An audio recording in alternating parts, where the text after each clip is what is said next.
Here for the FIBA Women's EuroBasket 2023, and we're doing some introductory press conferences. Right now we have Montenegro. I'm joined by Jelena Scarovic, the coach, as well as Milica Jovanovic, the player. And both of these individuals you'll know very well because of what they've done in the past for international basketball, but congratulations, first of all, for making it this far, and now the real hard work begins. Milica, if you could just give us a comment looking ahead to this tournament and what it means for you and Montenegro to be here. Yeah, thank you, first of all. Yes, it's been a quiet road. We've made it to EuroBasket where probably nobody expected us to do that. And we are very proud of it, and we are looking forward for tomorrow. We've been working very hard this past month and some days, and I'm very content with what we've done, with some ups and downs, with a lot of young players and a lot of players that this is going to be their first real experience outside of Montenegro. I think we've accomplished a good job, and just very excited to be here and to start playing tomorrow. Thank you very much, Milica. And Jelena, if you could give us some comments. Yeah, thank you for the kind words. Well, we make a huge success with a small amount of the players we have in Montenegro in general. I think it's great to be here. The feeling is amazing. We are ready for this.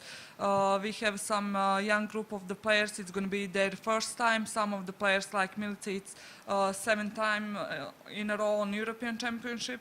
So I think that's amazing also. So she's like a good example for these younger girls. And I think we will do fine. We are without any pressure. We know we have some talent, but also we know that for the talent we will maybe need some time to develop that talent. But we will fight and we will see. Okay, thanks very much. Should I open the floor to questions? If not, I will go online to see something that we've been asked. Milica, you've played in these FIBA Women's EuroBaskets before. How big is that first game? Very big, especially at this point for us, for our team, playing against Greece. It's going to be very important, if not the most important game. And we know that we are playing against a very experienced team, the team that has a lot of EuroLeague and EuroCup players.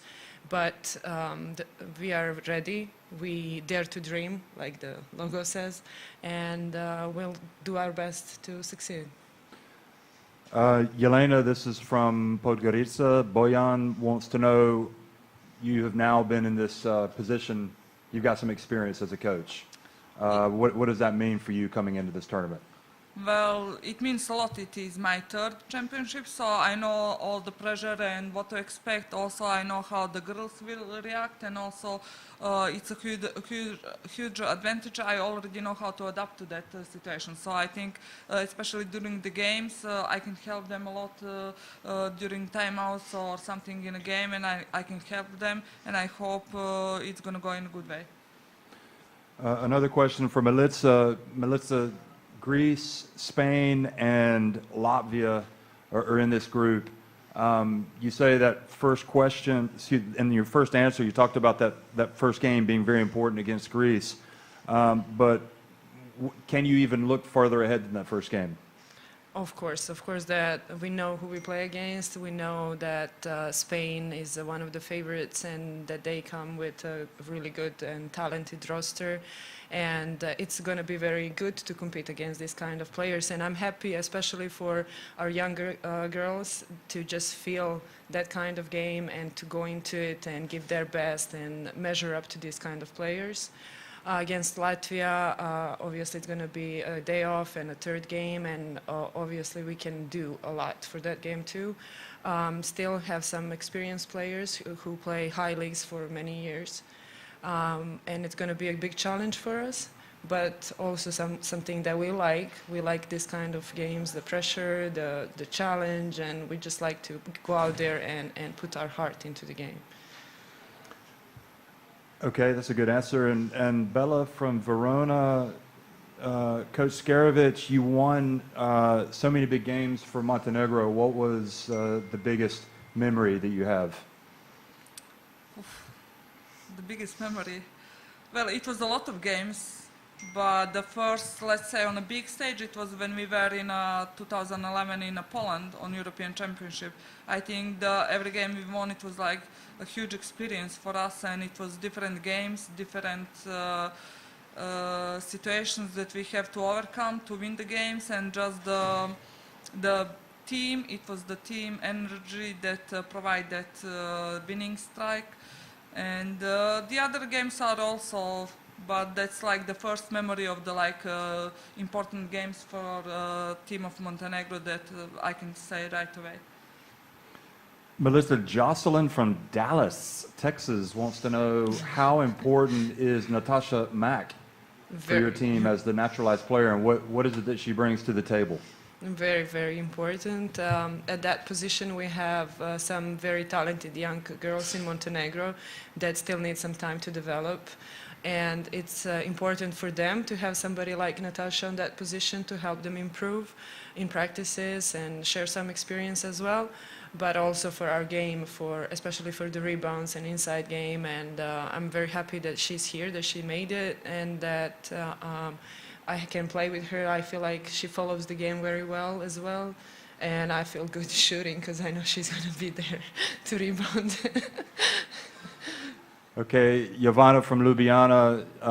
Yelena, how is it that a country like Montenegro can continue to have success by making it to these big events when you don't have such a huge population as so many other countries in Europe?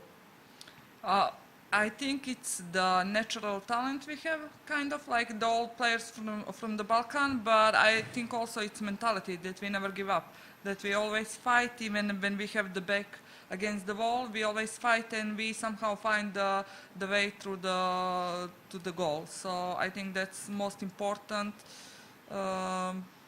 thing in the sport, always fighting and finding the way out. And Yelena, another question from Brad from England. The teams missed out on the quarterfinals the last two times. What is it that gets you over the hump? I mean, I guess obviously it's a different team. You're losing a lot of experience with Dubovic, but yeah, that's what we say always. We come here with 15 senior players, like 15 players in general in Montenegro to play adult basketball, and then we have unexperienced players. Like we have half of the team that never been on this stage and never play against players like this, or the teams, or been in this spot. So this is what I say on the beginning. We need experience and this talent to develop, and maybe in a few years we're gonna make this come and we're gonna go further.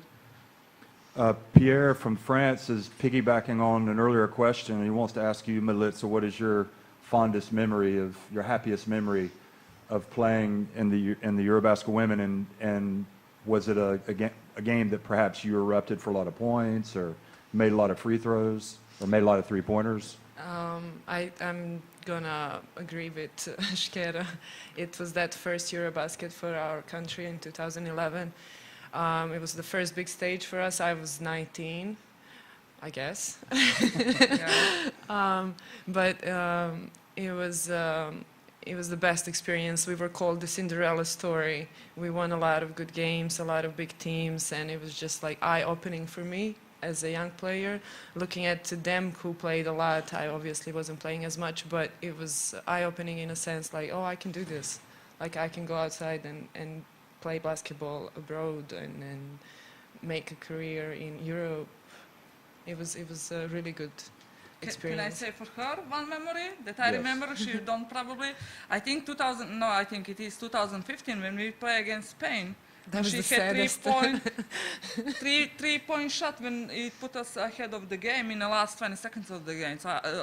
So I think that's her, like, in my opinion, the biggest shot she made for us. She was like nowhere, and she come out and she take that three-point shot. I think that's as for the shooting, like the making shots. I think that was her, and I hope it's going to be this championship also. And that was in Budapest, right? Yeah. And that was your last tournament, is that right? Or no, 2017 in Prague. Yeah. Okay. Yeah. But That's- that one was the happiest for a little bit, and then they made an end one, so it was the saddest. Well, but So- it was great shot. We had opportunity to fight against Spain that was already like winning the Europeans and everything. So we were in a game last 20 seconds. So we needed little luck, more experience. Well, one other question has been asked. Basketball obviously is huge in Montenegro because also the men's team is going to play at the World Cup for the second consecutive time. Do you guys pull for each other, and do you get energy from each other for these tournaments? Yeah, of course we feel. We have also support like because it's different timing of the preparations, but we also have a connection with the staff of Montenegro. The coaches come to our practices, support the girls, so we know each other very well. So there is always that connection of supporting each other, and if we need something or we are there for each other. Excellent.